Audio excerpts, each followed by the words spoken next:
Very good morning, everybody. It's good to see you on a Sunday, cold Sunday morning like this. We are dead worried that we are going to see 10 of you today. My name is Gabriel. I represent AIA. This morning, I'll be here to share with you some of our insights into how insurance can play as part of the overall portfolio that you have or trying to have. But before I start, the typical disclaimer first. I think you have seen this many, many times, so shan't read too much about it. But should you need any specific advice, please approach a consultant to get a job done. Let me adjust this. All right. Now, a little bit about AIA. Now they've gone through quite a bit of changes. I'm sure you've heard of us for many, many years. Right now, AIA Group is listed on the Hong Kong Stock Exchange, and we are now a Pan-Asia company, the largest Pan-Asia insurance company around. AIA Singapore Private Limited. We also privatized it just in recent times. AIA Singapore has, over the last couple of years, ever since we have privatized, we have done pretty good. Back in 2012, we were voted the best insurance company in Singapore, and of course also the FIA Award. Now, before we can talk about the roles of how insurance can play in your portfolio, I thought it would be good for us to set the stage right and start to categorize the insurance so that we are on the same tune.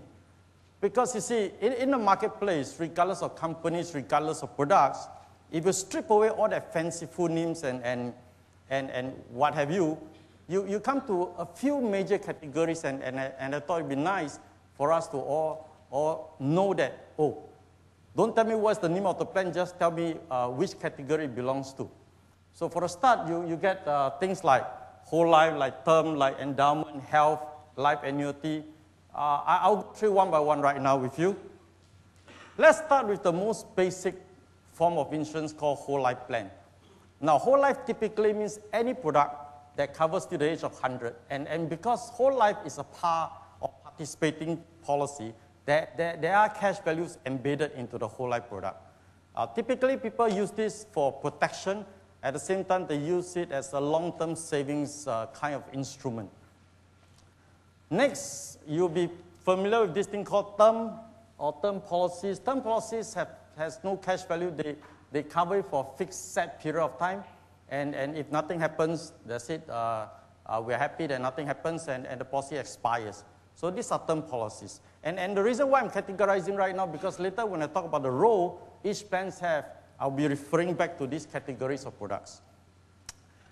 Endowment. Endowment policies, we know it as savings policies, heavier on savings, lesser emphasis on the coverage. People use it as a form of enforced savings so that I put a money, fixed amount of money every month. X number of years later, I can look forward to the guaranteed plus non-guaranteed cash value.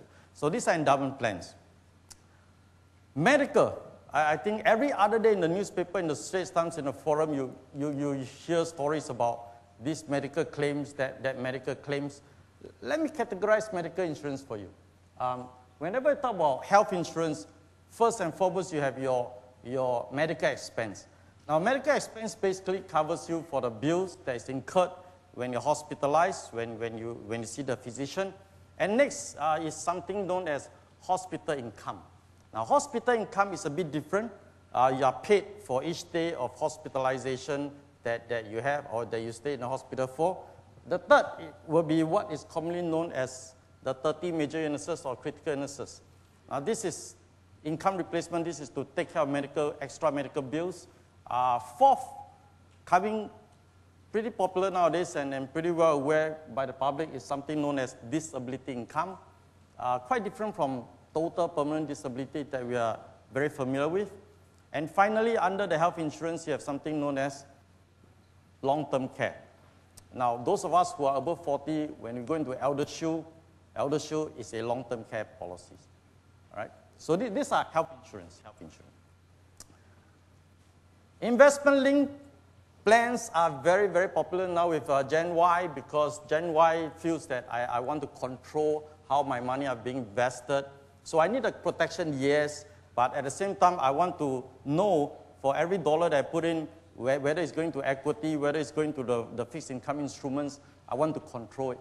So investment-linked plans has its role to cover both the protection as well as the investments element, but the nature of investment-linked product, because it's investment in nature, you do not have guaranteed cash value. So everything inside there is based on performance, and half of you here, I understand, are SIAS members. Well, you control how you want to invest the monies. Finally, you get something known as universal life. This is a high net worth segment kind of product because this product has pretty high cash value on day one. What consumer does is that they'll go into premium financing, they'll use it and then borrow some money from banks, get covered for life. This is an interest sensitive kind of product.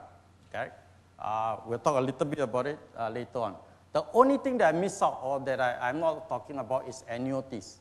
Because annuities is the reverse of life insurance because annuities, you get paid when you're alive. You get a certain monthly allowance over time. So that doesn't fall into the ambit of the typical insurance product that we're talking about. All right? Now that we have the common categories, we talk about what's the role of each in building the portfolio. Let me set the stage right. I mean, I understand you've gone through some financial planning talk yesterday. Before we decide what products, before we decide how much, before we decide what to do, first and foremost, we have to do the basic of wealth protection.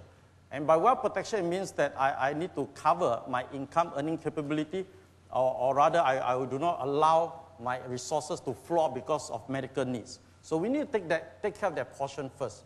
Within that portion, you'll find the common death, total permanent disability, critical illnesses, hospitalization, personal accident. It's a whole array which you can talk to your insurance specialist about.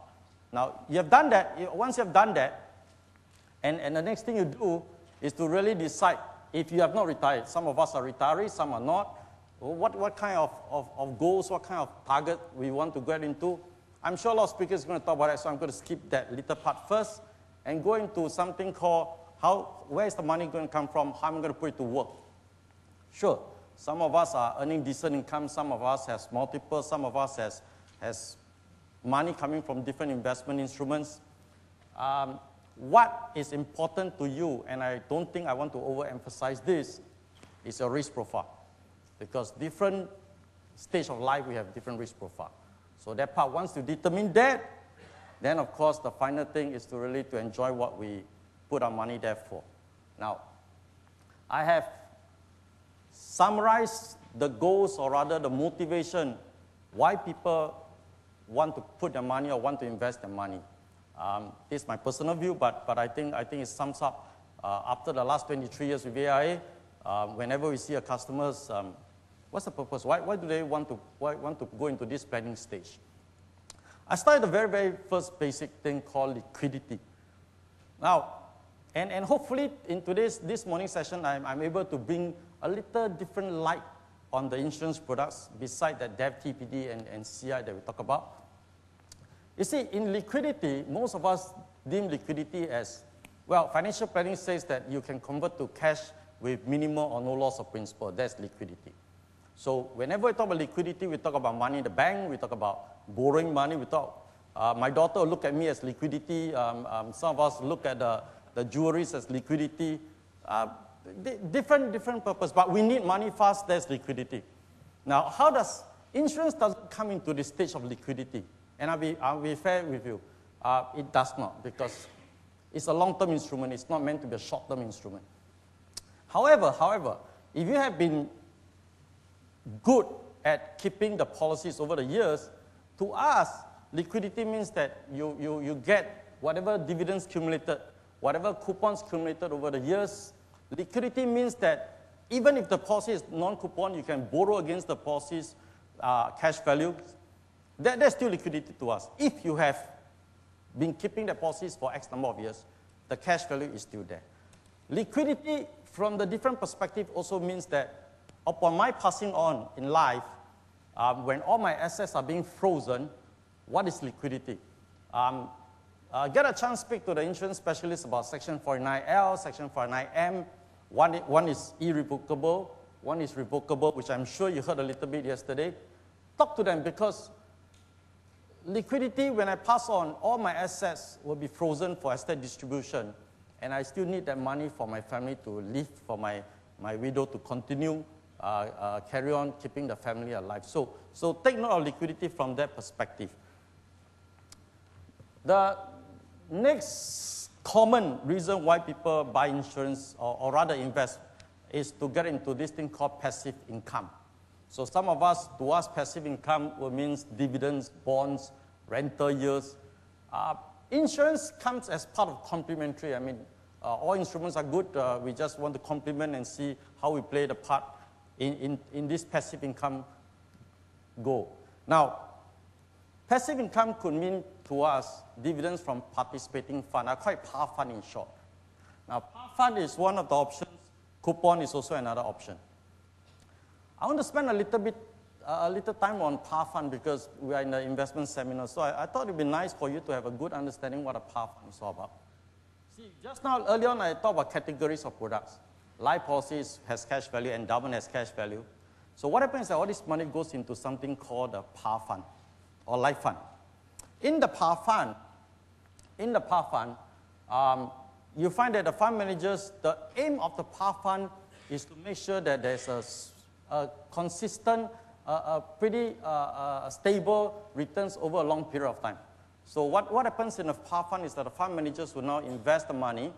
Typical, I mean, in Singapore, there's only that many instruments for typical retail investors or around us. Now, they will invest in government bonds, corporate bonds, equities, stocks, you name it. So the par fund aim is to make sure that there's a stable return. Sure, as an individual investors, you can invest, you can take the high return, you can take a bit of loss here and there, but the par fund purpose is for people who want that stability, right? So this is what the par fund aims to do. Major purpose, of course, this smoothing effect that I just talked about.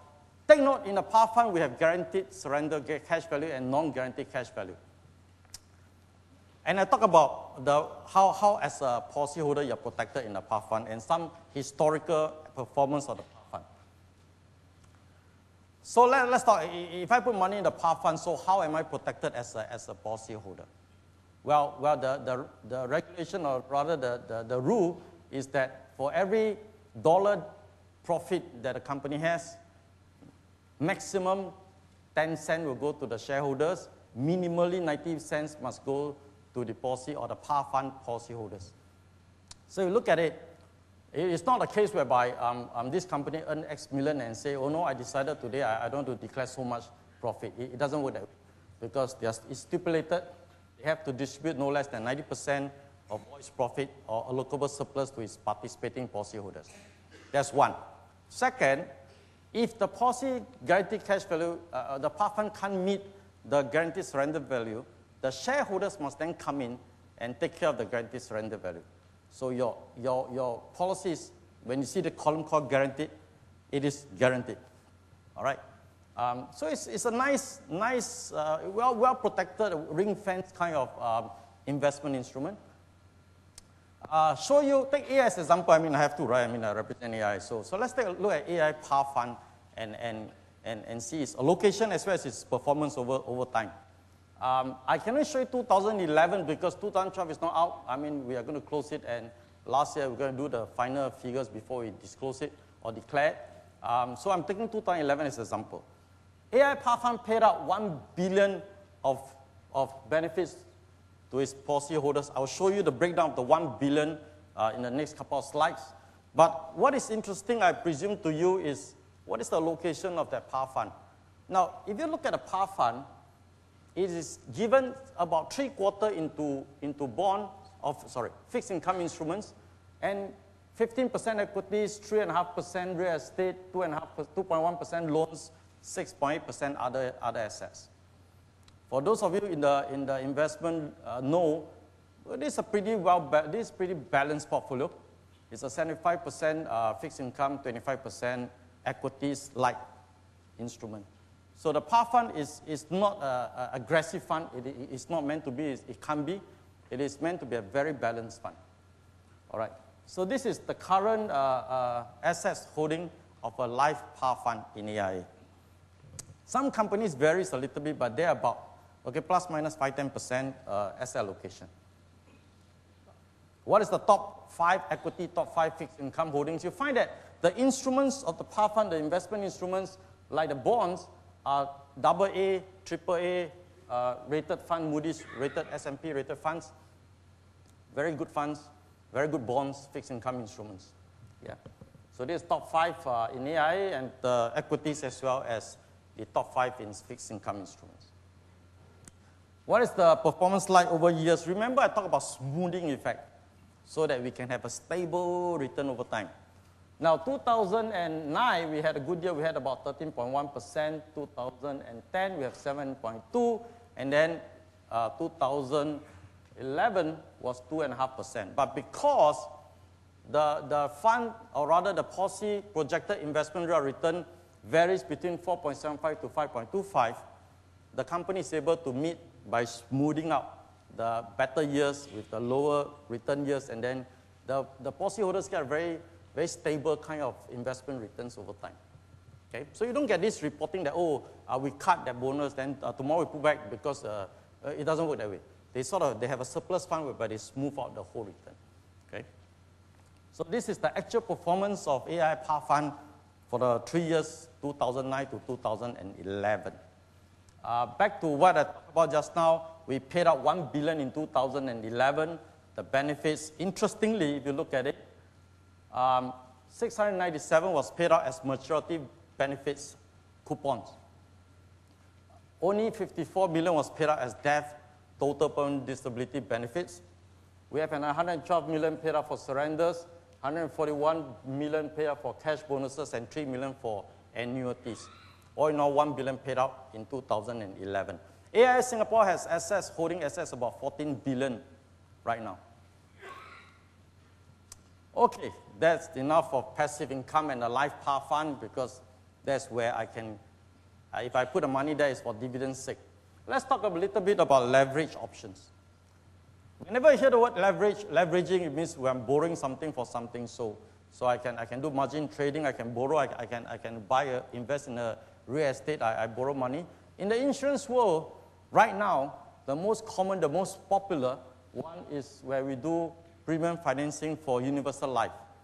I'm sure you've heard, if you are priority banking customers, you are private banking customers, I'm sure the bankers will have talked to you about universal life. Universal life, because it has high cash value on day one, you can technically borrow up to 90% of the first day cash value, and then after that you can be covered for life. So from the insurance perspective, leveraging takes the form of ULs, or universal life. Long-term certainty. And I guess this has always been the target of why we buy endowment policies, for example. But long-term certainty in other investment instruments take the form of rolling fixed deposits. I remember my parents has been rolling the Hong Leong fixed deposit for 30, 40 years now, and still rolling, because I think it's a form of security. It's a form that, okay, I just keep it there, and then there's some certainty in it. In the insurance world, when we talk about long-term certainty, we talk about annuities to supplement CPF Life. Those of us above 55, we know that we get into CPF Life. And we talk about endowment plans. Endowment plans are plans with fixed period. I buy a 25 years endowment plan. At the end of 25 years, it matures. I have guaranteed cash value, I have non-guaranteed cash value. It's total, and then that's it. It gives a certain certainty. Towards the end, the second last slide, I will show you an example of an endowment plan that gives you the kind of certainty that you can look forward to. If I want to save, what is it? What's in it for me? So we'll do it towards the end. Capital appreciation. Well, most of us hope when we invest that we get good returns out of it, and that's why we are learning all the strategies. You certainly can buy your stocks, buy your UTs, buy your collective investment schemes. In the insurance, from the insurance platform, we talk about investment-linked products. Now, I talked about Gen Y earlier on being getting very popular, Gen Y. Because in the investment-linked product, you can choose what sum assured you want, you can vary, you can choose whether you want the funds to go into equities, you can switch it out, go into fixed income, you can do a lot of wonders with that. Of course, you take the risk, you take the return. So it's a very transparent kind of product. You need a certain knowledge to be able to do it yourself. Otherwise, same thing, speak to the advisor about it. All right, so we have ILPs. Hedging speculation. Hedging speculation is also an investment strategy. To hedge, to speculate is also part and parcel of investments.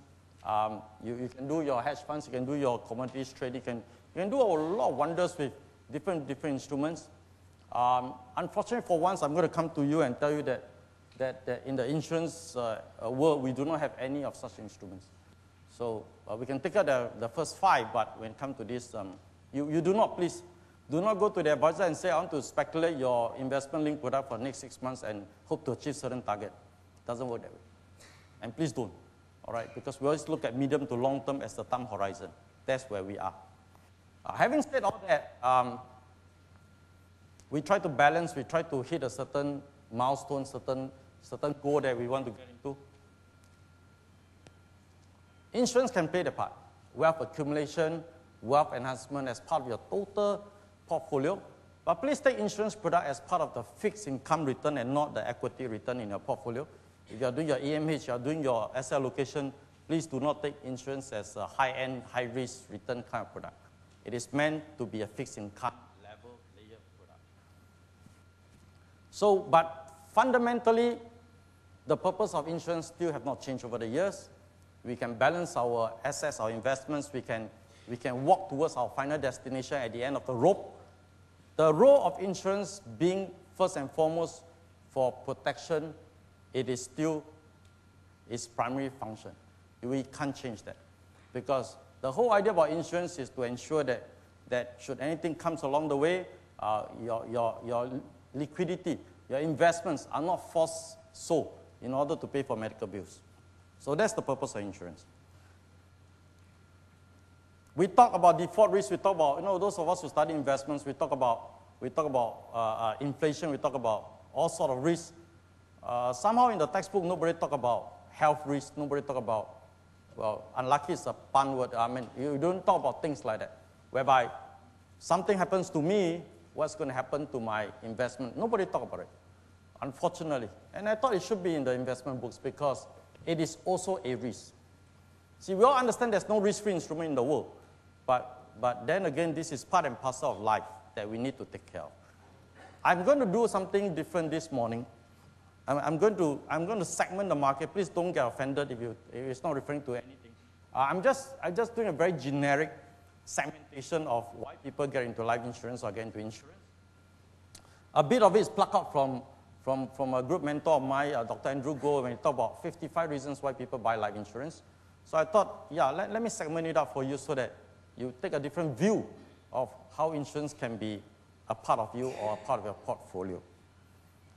But over the last 23 years with AIA, I've heard enough from the ground, from some of us, why I don't need insurance, why nothing will happen to me, why I'm young, nothing before me, why I'm old, it's too late anyway. Let's throw all this aside first, all right? Because along the way we'll say things like that.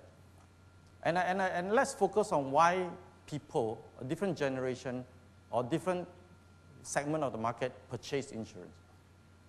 Let's start at the low income. Don't get me wrong, a low income because sometimes we can be earning a lot of money, but we feel we are low income.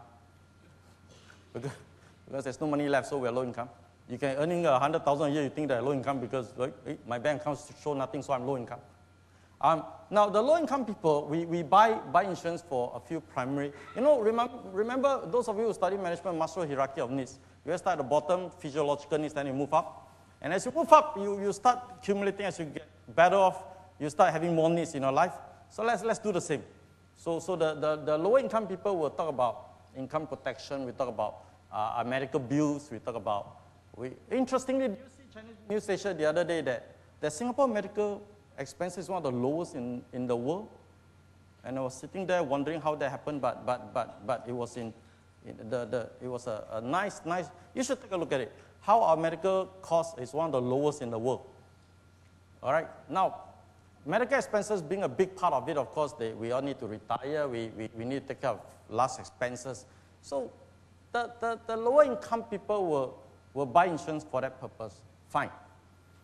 Now, if you move up the ladder, and you start to look at those middle income, or some of us, we belong to the middle income group, and we look at why do we want to buy insurance for? Sure, as a middle income earner, you find that now we have a little bit more surplus money. We want to save. We want to show some love, some concern for the family. We want to have some peace of mind, so that as we walk out, if anything before us, the family is well taken care of. So the middle income, we have a little bit more surplus right now. So things like the basic needs of death protection, all that is taken care of. We talk about endowment, we talk about asset accumulation. So if you move up the ladder, and you look at the affluent people. Now, the affluent, because they have a little bit more than the middle income earners, will now start to look, I have the time.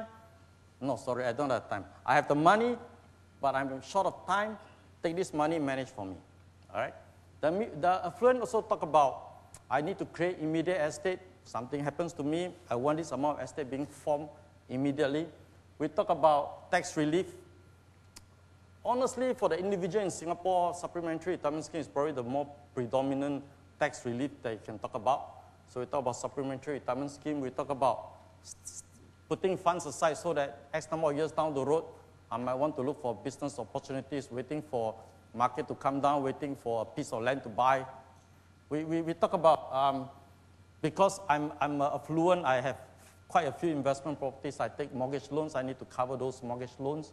So they buy insurance for that purpose. Not so much the income protection, although it could be, still could be. And of course, finally, we have the high net worth.